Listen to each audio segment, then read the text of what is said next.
Hello दोस्तों, welcome back to learn together. SQL server के 20th lesson में हम देखेंगे स्टोर प्रोसीजर। स्टोर प्रोसीजर्स क्या होते हैं, उससे रिलेटेड जितने भी बेसिक पॉइंट्स हैं हम वो इसी लेसन में कवर कर लेंगे। एंड देखते हैं क्या क्या पॉइंट्स हम इसमें कवर करेंगे। तो ये सारे वो पॉइंट्स हैं जो हम इस लेसन में कवर करने वाले हैं। First point is what is store procedure, how to create store procedure with and without parameters, how to execute and call store procedure, how to alter store procedure, how to get store procedures text and how to drop store procedure। तो ये सारे points हम यहाँ पर clear करेंगे। तो start करते हैं फर्स्ट पॉइंट से। स्टोर प्रोसीजर क्या है? तो स्टोर प्रोसीजर क्या है उसकी डेफिनेशन से देखते हैं। Store procedure is a prepared SQL code that we have saved so the code can be used over and over again। So if we have a SQL query that we write over and over again, so we can easily save it as a store procedure and then just call or execute it whenever we want। Okay, तो store procedure basically क्या है? वो हमारे sequel की जो queries होती हैं उनका बेसिकली वो एक ग्रुप है।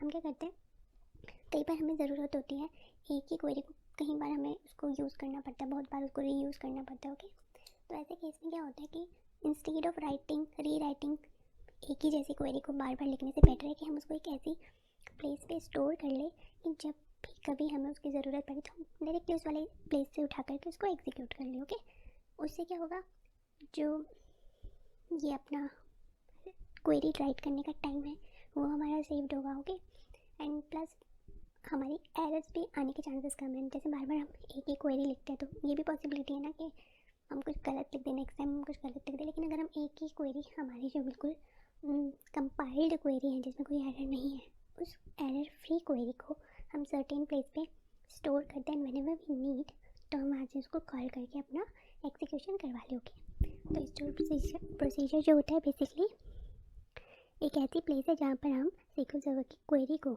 ऐसी क्वेरीज को स्टोर करवाते हैं जो हमें फ्रिक्वेंटली यूज़ करनी पड़ती है। ओके, तो वही है यहाँ पर। Store procedure is a prepared SQL code that we can save so the code can be reused over and over again।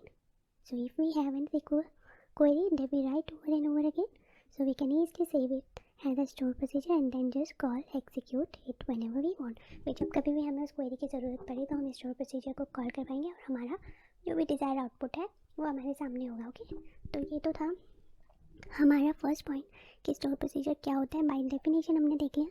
अब हम क्या करेंगे, इसको प्रैक्टिकली क्लियर करेंगे। तो let's move to SQL server अपना स्टोर प्रोसीजर समझने के लिए। तो ये हमारी एम्प्लॉय टेबल है जिसमें हमने इससे पहले काफ़ी कुछ प्रैक्टिकल किया है। तो स्टोर प्रोसीजर भी हम इसे समझते हैं।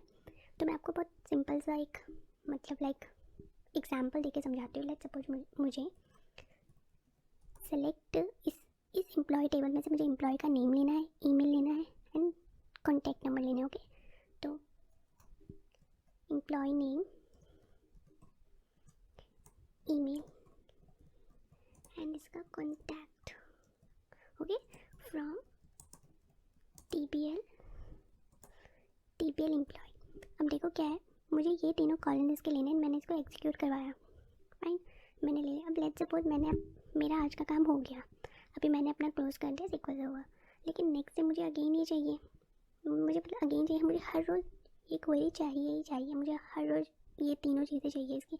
तो हर रोज़ आओ इसको यहाँ से, मतलब या तो फिर आप यहाँ से इसको करके सेव कर लोगे, कहीं इसको राइट कर लोगे कि सेम क्वेरी। तो नो, ये तो एक सिंपल सी क्वेरी है ना, मतलब आप इसको कहीं राइट कर लोगे और आपको इसको रोज़ रोज़ लिखने में भी उतनी परेशानी नहीं होगी क्योंकि एक सिंगल लाइन की क्वेरी है ना। बट क्वेरीज तो सिंगल लाइन से भी बहुत बहुत बहुत बड़ी बड़ी क्वेरीज भी होती हैं। ओके, तो मैं आपको सिंपल सी क्वेरी के साथ समझाती हूँ। तो इसको हम बार बार टाइप करें हर रोज़ करें, तो इससे बेटर है कि हम इसको as a store procedure store कर लें। ओके, तो सी स्टोर प्रोसीजर हमें क्रिएट करना है। तो मैंने आपको क्या बताया था, जब भी हम कोई सीक्वल सर्वर का ऑब्जेक्ट क्रिएट करते हैं, चाहे वो डेटाबेस हो इटसेल्फ या तो फिर वो टेबल हो या स्टोर प्रोसीजर हो, तो हमें एक बहुत सिंपल सा वर्ड, ये कीवर्ड क्रिएट करें तो क्रिएट कीवर्ड। Okay, create. अब हमें क्या क्रिएट करना है, स्टोर प्रोसीजर। तो स्टोर प्रोसीजर के लिए हम यहाँ पर प्रोसीजर टाइप कर सकते हैं या फिर हम सीधा प्रॉक की साइड टाइप कर सकते हैं। ओके, मैं पूरा ले लेती हूँ। प्रोसीजर क्रिएट प्रोसीजर का नेम। तो क्योंकि हमने जितने भी पुराने वीडियोस बनाए, हमने जो ऑब्जेक्ट क्रिएट किए तो उसके आइडेंटिटी के साथ क्रिएट किए। जैसे मैंने टेबल क्रिएट किया तो आगे TBL लगाया था। जब मैंने डेटाबेस क्रिएट किया था तो अब हालांकि मैंने डेटाबेस में DB नहीं लगाया था, बट लगाना चाहिए। ओके, तो हम स्टोर प्रोसीजर क्रिएट करें तो SP। ओके, हमें क्या चाहिए, हमें एम्प्लॉय डिटेल्स चाहिए। ठीक है, हमें एम्प्लॉय डिटेल्स चाहिए, तो हम यहाँ पर नेम रख लेंगे इसका एम्प्लॉय डिटेल्स। ये हमने अपने स्टोर प्रोसीजर का नेम रख लिया। ठीक है, अब इतना तो आपको क्लियर है, क्या क्रिएट करना है उसका नेम। अब इसके लिए एक आप ना होता है ना फॉर्मेट याद कर लो कि एज आना ही आना है, एंड बिगिन एंड एंड। ये तीनों चीज़ आप इसको सिंटेक्स में याद कर लो कि स्टोर प्रोसीजर हम क्रिएट कर रहे हैं एज मतलब किस तरीके का, हम इस तरीके का क्रिएट कर रहे हैं जो हम यहाँ पर लिखेंगे। तो बिगिन एंड एंड, जब हम टेबल अपनी क्रिएट करते हैं तो हम क्या करते हैं, क्रिएट टेबल का नेम एंड देन ये राउंड ब्रैकेट के अंदर उसकी सारी स्टेटमेंट, उसके जो हमारे स्टेटमेंट्स होते हैं टेबल की, वो हम यहाँ पर लिखते हैं। ओके, क्रिएट करने के लिए जो जो हमें रिक्वायरमेंट है वो यहाँ पर लिखते हैं। तो स्टोर प्रोसीजर के लिए हम राउंड ब्रैकेट ना यूज़ करके बिगिन एंड एंड यूज़ करते हैं। ओके, अब यहाँ पर आपकी वो क्वेरी आएगी जो फ्रिक्वेंटली यूज़ कर रहे हैं, हर रोज़ यूज़ कर रहे हैं, लेकिन आप उसको बार बार टाइप कर रहे हैं। तो इंस्टेड ऑफ टाइप करना उसको हम as a store procedure store कर लेंगे। ओके, तो यहाँ पर मैंने वही क्वेरी लिख ली सेम। ठीक है, तो अब ये हमारा बस दैट्स इट, हमारा ये बन गया सिंपल सा स्टोर प्रोसीजर। इसको क्या करना है, सिलेक्ट करना है, एग्जीक्यूट करना है। फाइन, अब ये एग्जीक्यूट हो गया तो आप ये कहाँ देख सकते हो, ये आप देख सकते हो डेटाबेस में जाना। आपका जो डेटाबेस है, जैसे कि हमारा टेस्ट है, टेस्ट में गए एंड देन यहाँ पर आप देखेंगे प्रोग्रामेबिलिटी स्टोर प्रोसीजर।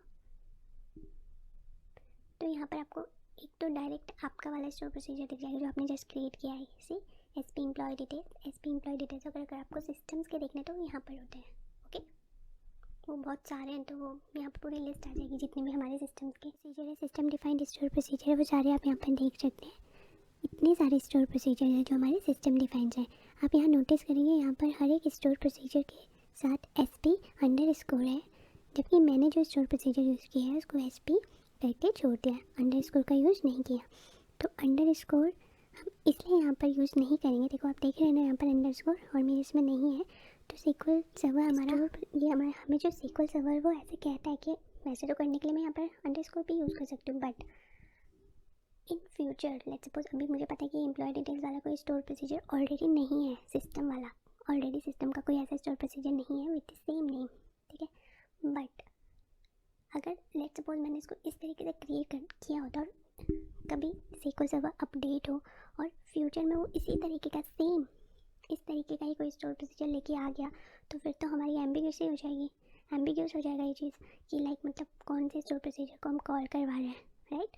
तो इसलिए हमें इसको अंडरस्कोर को अवॉइड करना चाहिए। जब हम अपना user defined system store procedure create करें तो हम just SP and store procedure का नेम। ओके, ज़रूरी नहीं आप तो SP हटा भी सकते हो, बट क्योंकि मैंने ये थोड़ा आइडेंटिकल बनाने के लिए यहाँ पर स्टोर प्रोसीजर SP ऐड कर लिया। ओके, तो यहाँ पर आपका ये स्टोर प्रोसीजर क्रिएट हो गया। अब बारी आती है इसको कॉल करवाने की, एग्जीक्यूट कराने की। तो या तो आप सिंपल जो स्टोर प्रोसीजर है उसको लिखें यहाँ पर एंड इसको सिंपली एग्जीक्यूट करा दें, आपका रिज़ल्ट आ जाएगा।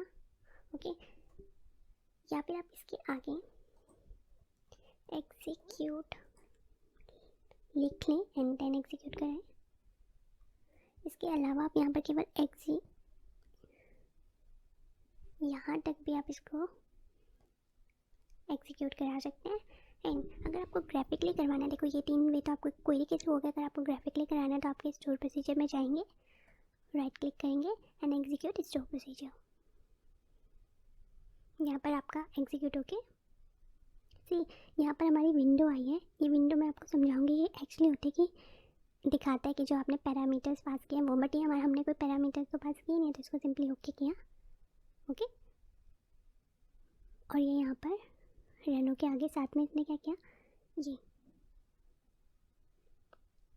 ये भी दिखा दिया कि आपने एक्चुअल में रिटर्न क्या करवाया। ओके, ये देखो एग्जीक्यूट आपने ये करवाया एंड सेलेक्ट रिटर्न वैल्यू जो है वो आपकी ये आगे रिटर्न वैल्यूज़ दे दी यहाँ पर, क्योंकि हमने कुछ रिटर्न तो करवाया है नहीं, तो इसने रिटर्न वैल्यू हमारा दे दी 0। ओके, तो ये 3-4 तरीके हैं आपके एग्जीक्यूट कराने के स्टोर प्रोसीजर या कॉल कराने के स्टोर प्रोसीजर। ओके, सो हमने कितने पॉइंट्स कवर कर लिए?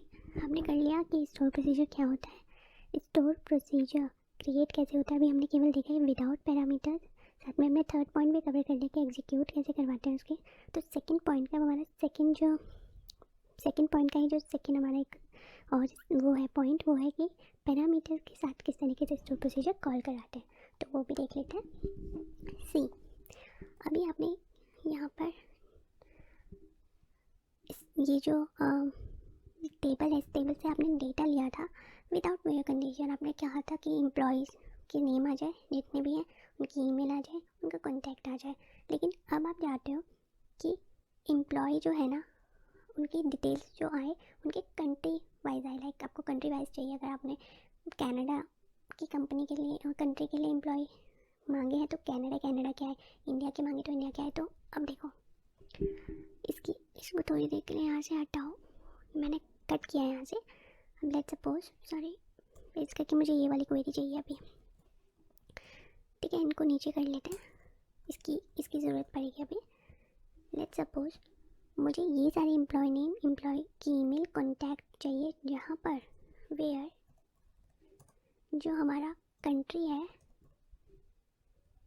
वो हो इंडिया। ओके, इंडिया की वो एम्प्लॉयज़ की डिटेल्स आ जाए, तो कंट्री वाइज हमारी डिटेल्स आ जाए। हम फ़िल्टर लगा रहे हैं बाय कंट्री, तो यहाँ पर केवल उतने ही एम्प्लॉयज़ आए जिनकी कंट्री इंडिया। यहाँ पर एक और कॉलम ले लेते हैं, कंट्री। ओके, तो यहाँ पर अभी हमारे सारे उतने ही एम्प्लॉयज़ की डिटेल्स आई है जिनकी कंट्री जो है इंडिया। अभी ये तो हो गई इंडिया। लेट्स सपोज मुझे कल चाहिए कनाडा वाले, तो मुझे कल कनाडा वाले चाहिए, परसों कुछ और चाहिए, तो मुझे फ्रिक्वेंटली मेरी यूज़ हो रही है। तो उस केस में मैं क्या करूँगी, इसको अगेन मैं यहाँ से कट किया, मुझे पता है ये वाली हमारी बार बार यूज़ हो रही है, तो मैं इसको भी स्टोर प्रोसीजर में ले लूँगी। तो मैं एक न्यू क्रिएट करूँगी store procedure, create store procedure SP employee detail by क्या, कंट्री। थोड़ी मीनिंगफुल नेम रखनी चाहिए ताकि आपको इन फ्यूचर चाहिए हो तो आप आराम से ढूंढ सको कि ये वाला स्टोर प्रोसीजर क्या काम करता है, वो वाला क्या करता है। ओके, उसके बाद मैंने आपको बोला था ना कि ये फॉर्मेट तो आप याद ही रख लो, ये तो आपके ऐसे ही यूज़ होने हैं, और यहाँ पर आपकी वो क्वेरी आनी है, ठीक है, जो आपकी फ्रिक्वेंटली यूज़ होनी है। बस इतना तो आपको, ये तो फॉर्मेट आपको याद ही रखना है। लेकिन क्योंकि पैरामीटर्स पास हो रहे हैं तो हमें कंट्री हर वक्त हमारी, मतलब डायनेमिक तो हमारा कंट्री है ना, हम जब एग्जीक्यूट कर रहे हैं उस टाइम पर ही अपनी पैरामीटर्स सप्लाई कर रहे हैं। तो पैरामीटर्स लेने के लिए हम एट का साइन यूज़ करते हैं एंड देन कंट्री, इसको ले लेंगे एज अ वेरिएबल लेते हैं हम, ठीक है। इसका टाइप क्या है, इसका टाइप है एंड वेयर कैर है, और इसको हम ऐसे ही 500 दे देते हैं, ठीक है। तो ये हमारा हो गया पैरामीटर पास। तो अब यहाँ पर हम इस तरीके से ना लिख के, क्योंकि अगर मैं यहाँ पर कनाडा लिख के छोड़ देती तो जितने बार आप ये एग्जीक्यूट करोगे कनाडा वाले ही आएंगे। हमें यहाँ पर ऐसे मैन्युअली डाल नहीं देना, हमें यहाँ पर यहाँ जो चेंज आता है वो यहाँ पर सप्लाई करते रहना। तो सी, पैरामीटर में कुछ भी नहीं है, हमने बस पैरामीटर पास करवाया एंड उसकी जो वैल्यू है उसकी आ जाती है हमारी वेयर कंडीशन के अंदर। इसको क्रिएट कर लेते हैं, एग्जीक्यूट किया, हमारी सेकंड क्वेरी भी क्रिएट हो गई। ओके, यहाँ पे स्टोर प्रोसीजर को रिफ्रेश करके आप देखेंगे आपका जो सेकंड वाला है वो भी यहाँ पर लिस्टेड है। फाइन, तो आपने ये तो देख लिया कि सिंपल स्टोर प्रोसीजर किस तरीके से कॉल करवाना है, लेकिन पैरामीटर स्टोर प्रोसीजर किस तरीके से कॉल कराते हैं उसके भी वो चारों, मतलब जो आपने विदाउट पैरामीटर वाले में देखा वैसे ही उसको भी करवाते हैं। तो लेकिन इसमें थोड़ा सा एक चेंज आता है, जैसे मैंने ये किया यहाँ पर और मैं इसको ऐसे ही एग्जीक्यूट करवा देती हूँ अगर, तो ये एक एरर देगा, वो बोलेगा कि इसमें एक कंट्री आपको पैरामीटर पास करना है जिसके लिए कोई वैल्यू आपने सप्लाई नहीं की है। तो मैं क्या करूँगा, अच्छा वैल्यू सप्लाई करनी है, तो हमारा कंट्री किस टाइप का है, एनवेयर का है। तो सिंगल कोड के अंदर आपकी जो कंट्री का नेम है, जैसे इंडिया, तो इंडिया यहाँ पर डाल दो एंड देन एग्जीक्यूट किया, एग्जीक्यूट हो गया। अभी मुझे नेक्स्ट डे चाहिए, क्या चाहिए नेक्स्ट डे मुझे चाहिए यूएसए। यूएसए चाहिए तो यूएसए वाला कर लिया, बस ये मेरे हमेशा के लिए बन गया स्टोर प्रोसीजर अनटिल अनलेस मैं इसको ड्रॉप ना करूँ।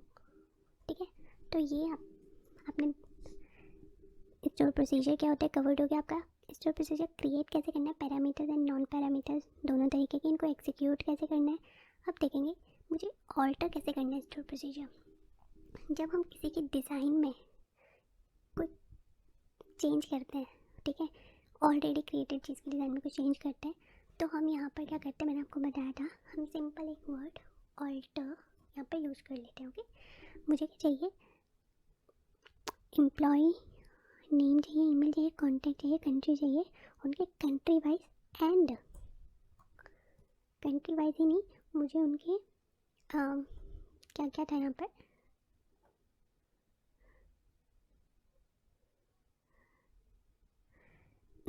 कंट्री वाइज एंड उनकी एज, दो के हिसाब से मुझे उनको फ़िल्टर करना है। और उनकी एज जो होनी चाहिए,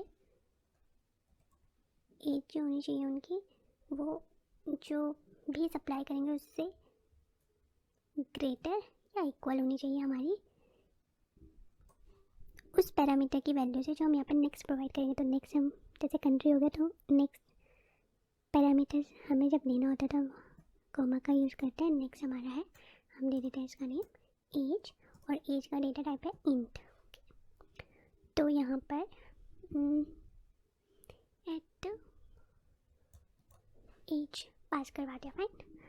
अब यहाँ पर हम इसको करा देते हैं एग्जीक्यूट, तो हमारा ये ऑल्टर हो गया। अब जब मैं इसको रन करवाऊँगी, कॉल करवाऊँगी स्टोर प्रोसीजर को,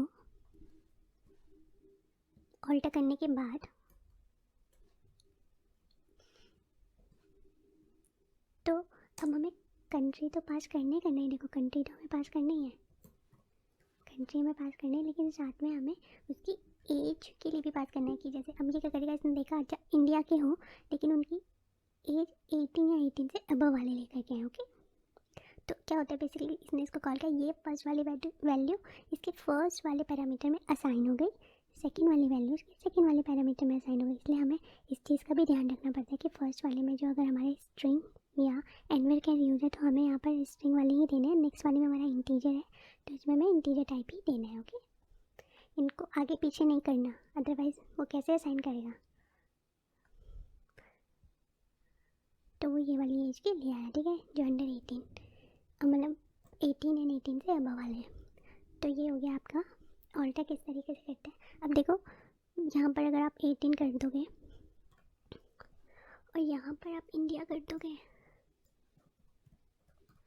तो फिर भी 18 को तो इम्प्लिसिटली किसी तरीके से एनवायर में कन्वर्ट कर देगा, बट इंडिया को तो किसी भी तरीके से स्ट्रिंग में कन्वर्ट नहीं करेगा। तो ये हमें एरर दे देगा कि वो वेयर कैर को इंट में नहीं कन्वर्ट कर सकता। ओके, तो हमेशा जो आपका ऑर्डर है उस ऑर्डर में ही इसको लिखिए, ठीक है।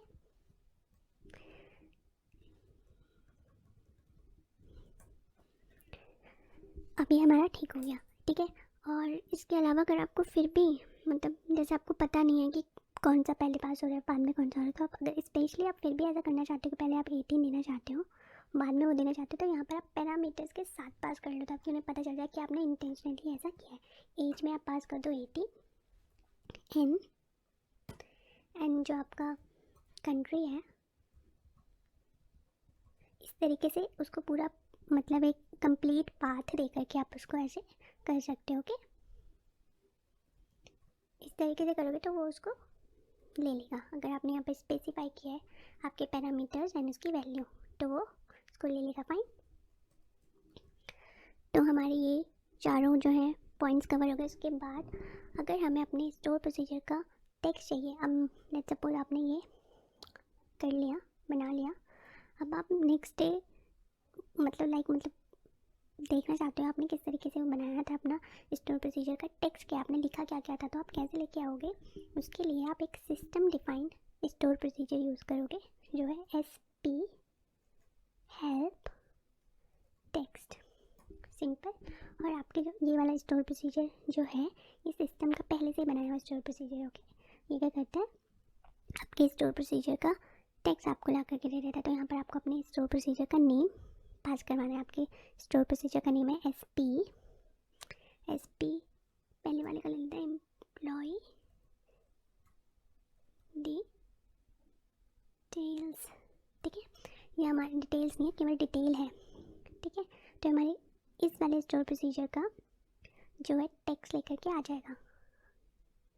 ठीक है, आपने ऐसे बनाया था ना, create store procedure as begin select query, ये इसको आप यहाँ पे सेलेक्ट करके कंप्लीट सेलेक्ट करके यहाँ पर टेक पे सकते हो, कॉपी पेस्ट करके।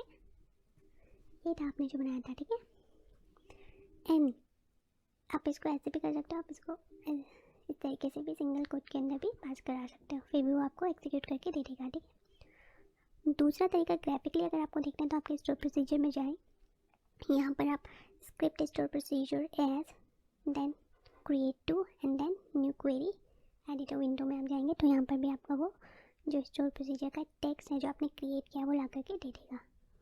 सी, ये आपका पूरा टेक्स्ट है। ठीक है, एंड लास्ट जो आपका पॉइंट है वो है आपके स्टोर प्रोसीजर को ड्रॉप करना। तो ड्रॉप करने के लिए जैसे हमने बताया था ना, डेटाबेस कैसे ड्रॉप करते हैं एंड टेबल कैसे ड्रॉप करते हैं, वैसे ही स्टोर प्रोसीजर भी ड्रॉप करते हैं। सिंपल आपको लिखना है ड्रॉप प्रोसीजर एंड आपके प्रोसीजर का नेम। आप इसको जैसे यहाँ पर क्या करते हैं, ड्रॉप करते हैं तो ये ड्रॉप हो जाएगा। मैं आपको दिखा देती हूँ ड्रॉप करके। ड्रॉप हो गया। अब अगर आप इसको रिफ्रेश करेंगे तो यहाँ पर बस आपका एक ही होगा। ठीक है, मैं दोबारा इसको हमारी जो क्वेरी है ना इसको लेकर के रन कर देती हूँ दोबारा से।